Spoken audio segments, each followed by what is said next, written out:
ঘটনা শুরু হয়ে গেছে। ইউনূস তারেক সমঝোতা টিকছে না, দিন শেষে চরমোনাইও এই সমঝোতা মানছে না বা মানবে না। দর্শক, ইউনূস তারেক বৈঠকের পর নানান মহল, নানান রাজনৈতিক দল প্রতিক্রিয়া জানাচ্ছে।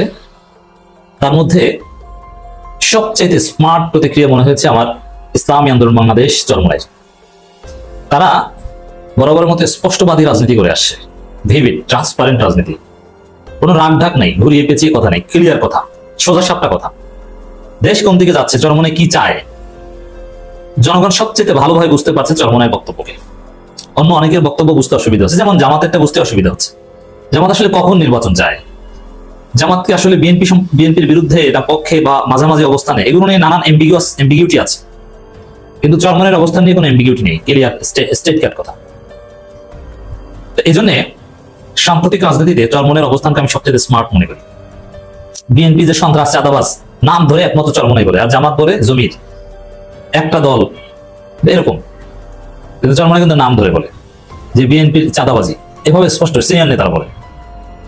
এবং চরমোনাই বিএনপির আকামের বিরুদ্ধে স্পষ্টবাদ। বিএনপির অনেক অপকর্মের বিরুদ্ধে জামাত ইসলামীকে অফিসিয়াল স্টেটমেন্ট দিতে আমি দেখিনি, কিন্তু চরমোনাইকে দেখেছি।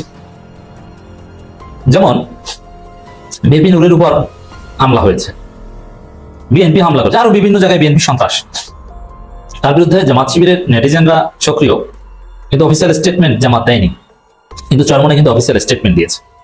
এর মানে বিএনপির অপকর্মের বিরুদ্ধে স্পষ্টবাদী হয়ে সোচ্চার চরমোনাই ইসলামী আন্দোলন বাংলাদেশ। এই ইউনূস তারেক বৈঠকের আগেই চরমোনাই একটা স্মার্ট স্টেটমেন্ট দিয়েছিল মাওলানা গাজী আতাউর রহমান। সেখানে প্রত্যাশা করেছিল বিএনপি যেন ভালো হয়ে যায়, এবং এই বৈঠকে যে বিএনপিকে অতি গুরুত্ব দেওয়া হচ্ছে এই প্রশ্ন আগেই তোলা হয়েছিল, এবং বিএনপির যেন পার্টি সংস্কার, নিজেদের সংস্কার করে, এটা যেন আলোচনা হয়, এই প্রত্যাশা ব্যক্ত করেছিল। বৈঠকের পর দুই দফায় প্রতিক্রিয়া জানিয়েছে ইসলামী আন্দোলন বাংলাদেশ। একটা হচ্ছে মাওলানা গাজী আতাউর রহমান একটা ভিডিও বার্তা দিয়েছেন, সেখানে প্রাইমারিলি এই বৈঠকে ইতিবাচক ভাবে দেখা হচ্ছে। এই বৈঠকের একটা দিক তো ইতিবাচক, এই বিষয়ে কোনো একমত না, মানে এই বিষয়ে কোনো দ্বিমত নেই। যেমন এনসিপিও কিন্তু এনসিপি হাসনাত আব্দুল্লাহ এরাও কিন্তু বৈঠকের একটা পার্সপেক্টিভকে ওয়েলকাম জানিয়েছেন। এই বৈঠক হওয়াটা ভালো, এটা ঠিক আছে। তো চরমোনাই এই বৈঠকে ইতিবাচক বলেছে। ওভারঅল বৈঠকের বেশিরভাগ দিককে চরমোনাই সাপোর্ট করেছে, কিন্তু বৈঠকের কিছু বিষয়ে অত্যন্ত চমৎকার ভেরিড প্রশ্ন তুলেছে ইসলামী আন্দোলন বাংলাদেশ, যেটা অন্য কেউ তুলেনি। আমি মনে করি চরমোনাই এই প্রশ্নটা সবচাইতে স্মার্ট এবং সবচাইতে প্রয়োজনীয়। চরমোনাই আপত্তি করেছে যৌথ বিবৃতি নিয়ে। যেমন জয়েন্ট স্টেটমেন্ট কি, কখন দেওয়া হয়? দুইজন রাষ্ট্রপ্রধানের মধ্যে বৈঠকে জয়েন্ট স্টেটমেন্ট দেওয়া হয়, অথবা সর্বদলীয় কোনো বিষয়ে জয়েন্ট স্টেটমেন্ট হতে পারে। এখন সরকার হিসাবে একটা বিশেষ দলের সাথে এইভাবে জয়েন্ট স্টেটমেন্ট দিতে পারে না, এটা দৃষ্টিকটু, এটা অবৈধ না, অসাংবিধানিক না, কোথাও বাধা নেই। কিন্তু একদিকে সরকার, আরেকদিকে তারেক রহমান, এই দুইজনের মধ্যে জয়েন্ট স্টেটমেন্ট, আর দুইজনের জয়েন্ট স্টেটমেন্টে সরকারের পক্ষ থেকে রোজার আগে নির্বাচনের একটা প্রতিশ্রুতি বা ইঙ্গিত। এটা নিঃসন্দেহে বাড়াবাড়ি, কারণ নির্বাচন এটা সব দলের সাথে সম্পর্ক, এটা শুধু বিএনপির সাথে সম্পর্ক না। অতএব ইউনূস এবং তারেক এই দুইজনে জয়েন্ট স্টেটমেন্ট দিতে পারেন এই বিষয়ে। এই জয়েন্ট স্টেটমেন্ট দিতে হলে অবশ্যই এখানে অন্য সব দলকে থাকতে হবে, কিন্তু সব দল তো ছিল না। এই ভ্যালিড প্রশ্নটা চরমোনাই তুলেছে, যেটা অন্য কেউ তুলেনি। যে আপনারা বৈঠক করেছেন, ঠিক আছে, অগ্রগতি হয়েছে, রাজি হয়েছে, তাও ঠিক আছে, সমস্যা নাই। এখন পরে ফেব্রুয়ারি নির্বাচনের প্রস্তাব দিয়েছে তারেক রহমান রোজার আগে, ঠিক আছে, এটা নিয়ে দেশে এসে অন্য সব দলের সাথে ইউনূস আলাপ করুক, তারপরে বিএনপি সহ সবাই মিলে একটা জয়েন্ট স্টেটমেন্ট দিক। কিন্তু না, ইউনূস তারেক জয়েন্ট স্টেটমেন্ট দিয়ে দিয়েছে। এই প্রশ্ন একমাত্র চরমোনাই তুলল, অন্য কাউকে তো দেখলাম না এত দূরদর্শী হয়ে এই প্রশ্ন তুলতে পেরেছে। এনসিপি অত সুন্দরভাবে এই প্রশ্ন তুলে নেই যে বৈঠক হয়েছে, সব ঠিক আছে, ভালো ভালো কথা হয়েছে, কিন্তু আপনি জয়েন্ট স্টেটমেন্ট দিলেন কিসের ভিত্তিতে? রাষ্ট্র ভার্সাস বিএনপি, তাহলে কি এটা কি গণতন্ত্র, এটা কি সাম্যতা, সমান অধিকার হলো? এই প্রশ্ন তুলেছে। আমরা একটু বিশ্লেষণ করবো। সরকার বিএনপি সমঝোতা রাজনৈতিক সংকট দূর করবে ইসলামী আন্দোলন বাংলাদেশ।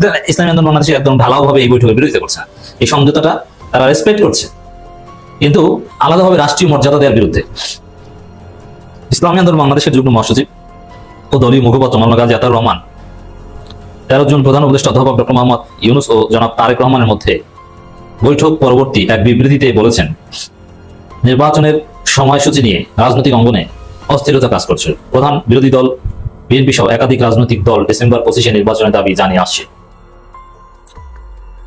প্রধান উপদেষ্টা কর্তৃক এপ্রিল নির্বাচনের সময়সূচি ঘোষণা রাজনীতিতে একটি চাপা উত্তেজনা তৈরি করেছিল। আজকে বৈঠকে জনাব তারেক রহমান ডিসেম্বর থেকে সরে ফেব্রুয়ারিতে নির্বাচনের প্রস্তাব দিয়েছেন। মানে বিএনপি যে সরে এসেছে এটা স্মার্টলি কিন্তু চরমনাই তুলে ধরেছে, বিএনপি নাকে খত দিয়ে সরে এসেছে, এটা প্রচার করতে হবে। তো চরমনাই এটা বুঝে এটা লিখে দিয়েছে চমৎকার ভাবে। নির্বাচনের প্রস্তাব দিয়েছে প্রধান উপদেষ্টাও শর্ত সাপেক্ষে। এই যে প্রধান উপদেষ্টা শর্ত সাপেক্ষে মেনেছেন, এটাও কিন্তু অনেকে সুন্দরভাবে তুলে ধরেনি। অনেকেই বলছে যে রোজার আগে নির্বাচন, ফেব্রুয়ারিতে নির্বাচন, 12 ফেব্রুয়ারি নির্বাচন, আর এটা তো কন্ডিশনাল। এই জন্য বলছি চরমনাই বিবৃতি সবচেয়ে স্মার্ট। নির্বাচনের প্রস্তাব প্রধান উপদেষ্টা শর্ত সাপেক্ষে তা বিবেচনার কথা বলছেন, মেনে নিয়েছেন তাও কিন্তু না, বিবেচনার কথা বলেছেন। শব্দ চয়ন দেখেছেন কতটা স্মার্ট, বাস্তবতার রিফ্লেকশন।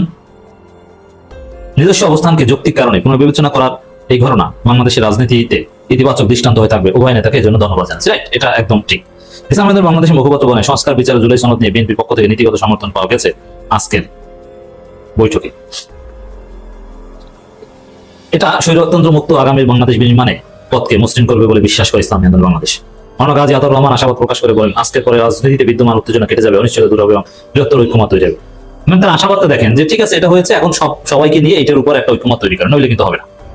চমৎকার, একদম ভারসাম্যপূর্ণ স্মার্ট রাজনীতি। মাওলানা গাজী শীর্ষ দুই নেতার বৈঠকের পর প্রেস ব্রিফিং এ উপদেষ্টা জনাব খলিলুর রহমান শব্দ প্রয়োগকে বিস্ময়কর আখ্যায়িত করে দেখেন, কঠিন বাস চরমনাই দিয়েছে, বিস্ময়কর বলেছে, বিস্ময়কর আখ্যায়িত করে মাওলানা গাজী আতাউর রহমান বলেন, প্রফেসর ডক্টর মোহাম্মদ ইউনূস বাংলাদেশের সরকার প্রধান, জনাব তারেক রহমান একটি রাজনৈতিক দলের প্রধান। বাংলাদেশের রাজনীতিতে বিএনপির অবস্থান মাথায় রেখেও একথা সত্য যে জনাব তারেক রহমান দেশের রাজনীতিতে একক প্রতিনিধিত্ব করেন না। তাদের বৈঠক গুরুত্বপূর্ণ হলেও আক্ষরিক অর্থে এটা দেশের সরকার প্রধানের সাথে একজন রাজনৈতিক নেতার সংলাপ। এই সংলাপের পরে প্রেস ব্রিফিং এ বারংবার যৌথ বিবৃতি বলা বিস্ময়কর। একটা রাজনৈতিক দলের সাথে রাষ্ট্রের যৌথ বিবৃতি প্রদান শোভনীয় নয়, একই সাথে একক বিএনপির মতামতের ভিত্তিতে দেশের সামগ্রিক রাজনৈতিক সিদ্ধান্ত নেওয়া শোভনীয় নয়। মানে কঠিন কথা, এটা কঠিন বাস। এটা ইঙ্গিত যে সর্বদলীয় ঐক্যমত না হলে এই যে সিদ্ধান্ত হয়েছে ইউনূস তারেক বৈঠকের, ওটা চরমনাই মানবে না।